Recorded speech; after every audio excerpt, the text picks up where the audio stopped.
you've also worked in the Sindh government on private-public partnerships in the past also. तो ये मैं आपसे पूछना चाहूँगी कि सिंध गवर्नमेंट का क्या कुछ बिलीफ है प्राइवेट-पब्लिक पार्टनरशिप में, इसकी क्या वजह है, और दूसरा ये कि क्या हम इसको और प्रोविंसेस में भी देख सकते हैं? मैं उन चंद लोगों में से हूँ जिन्होंने पायनियर किया था public private partnership initiative in Sindh, और इसमें भी बड़ी इंटरेस्टिंग बात ये है कि आज ही पब्लिक प्राइवेट पार्टनरशिप इस पोजीशन में आपको नज़र नहीं आता अगर हम इसमें मुराद अली शाह साहब को माइनस कर दें। मुराद अली शाह साहब जो चीफ मिनिस्टर सिंध हैं जी, वो स्टैनफोर्ड के ग्रेजुएट हैं, इंजीनियरिंग बैकग्राउंड है, लेकिन उनकी प्रोजेक्ट डेवलपमेंट की स्किल्स बेताशा है। मतलब बहुत कॉम्प्लेक्स स्ट्रक्चर्स जो हम अपने इंटरनेशनल और नेशनल कंसल्टेंट के साथ बना के उनको देते थे, तो वो 10 मिनट में उनको असेस कर लेते थे और उसमें अपनी इनपुट दे देते थे। और मैं बताऊं आपको कि पॉलिटिकली मुझे ये लगता है कि सिंध ज़्यादा ओपन है in terms of new ideas, in terms of new thinking.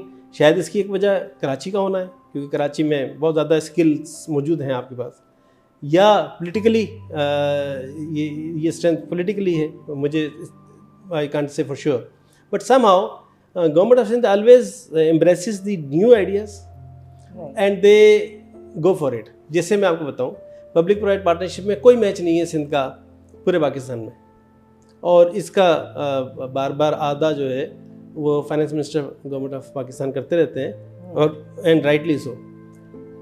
इस पब्लिक प्राइवेट पार्टनरशिप इनिशिएटिव ने गवर्नमेंट ऑफ सिंध को बेताशा फ़ायदा पहुंचाया है, इसलिए कि हमने रास्ता हमेशा रखा प्राइवेट सोच का, प्राइवेट एंटरप्रेन्योरशिप का, प्राइवेट थिंकिंग का, और इस वजह से बहुत सारे इदारे भी हमारे साथ साथ बने।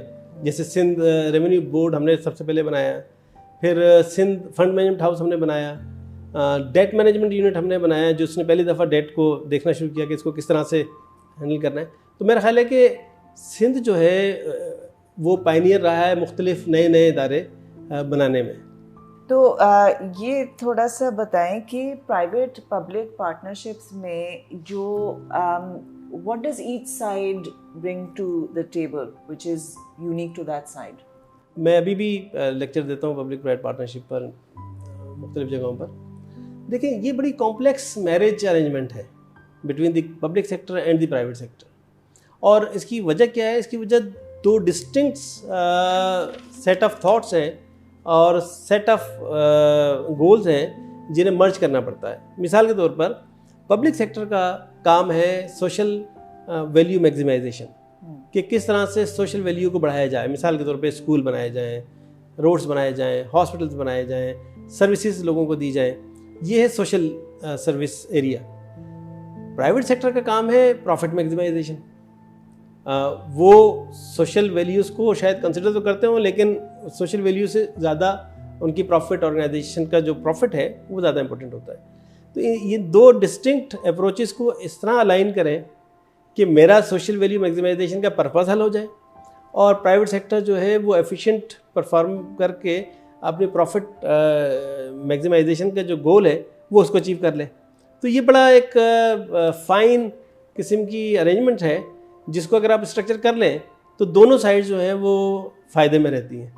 और जो गवर्नमेंट ऑफ सिंध है उसने इस बात को बहुत अच्छी तरह से महसूस किया कि किस तरह से हमने प्राइवेट सेक्टर को इतना चांस देना है कि they could earn reasonably while they perform and achieve our objective.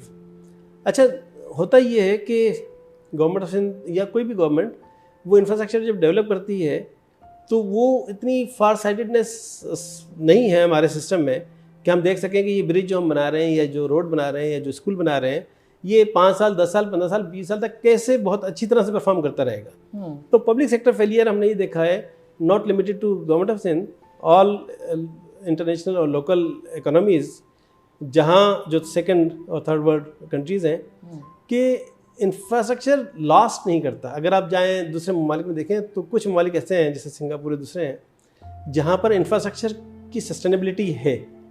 मैंने अमेरिका, इंग्लैंड और बहुत सारी जगहों पे देखा है कि इंफ्रास्ट्रक्चर जो है वो फेलियर में चले जाते हैं। प्राइवेट सेक्टर को जब आप कहते हैं कि आपने ये स्कूल बनाना है, या ये रोड बनाना है, ये ब्रिज बनाना है, और इस ब्रिज को, इस रोड को, इस स्कूल को 15 साल, 20 साल, 25 साल तक चलाना भी है, और अगर ये परफॉर्म नहीं करेगा तो आपको हम जुर्माना, ये पेनल्टी करेंगे। तो इस बात को सामने रखते हुए प्राइवेट सेक्टर उस इंफ्रास्ट्रक्चर डेवलपमेंट के प्रोसेस में जाता है और इंश्योर करता है कि वो जो एसेट बना रहा है वो 15 साल चले। अब जैसे हमारा अभी लेटेस्ट प्रोजेक्ट है मलीर एक्सप्रेसवे। मलीर एक्सप्रेसवे हमारा एक गेम चेंजर है और ये पहला फेज़ तो उसका तकरीबन ख़त्म होने पर है, 1-2 महीने में इसका शायद इफ्तिताह हो जाएगा। उसके बाद दूसरा फेज़ जो है वो भी अंडर कंस्ट्रक्शन है। आप यहाँ से जहाँ हम बैठे हैं यहाँ से हम काठोड़ एक जगह है, अच्छा, जहाँ जो सुपर हाईवे पे है, यहाँ से अदरवाइज तो हमें लगता है तकरीबन 1 घंटा 1.25 घंटा, लेकिन मलीर एक्सप्रेसवे के बाद हम 15 मिनट में वहाँ पहुँच जाएंगे। तो ये बड़ा गेम चेंजर है। पूरे ये DHA साइड और ये पूरा शहर फैसल वाला साइड जो है, ये सारा ट्रैफिक जो है इस तरफ से डाइवर्ट हो जा सकता है मलीर की तरफ और अंदरूनी सिंध। अमेजिंग।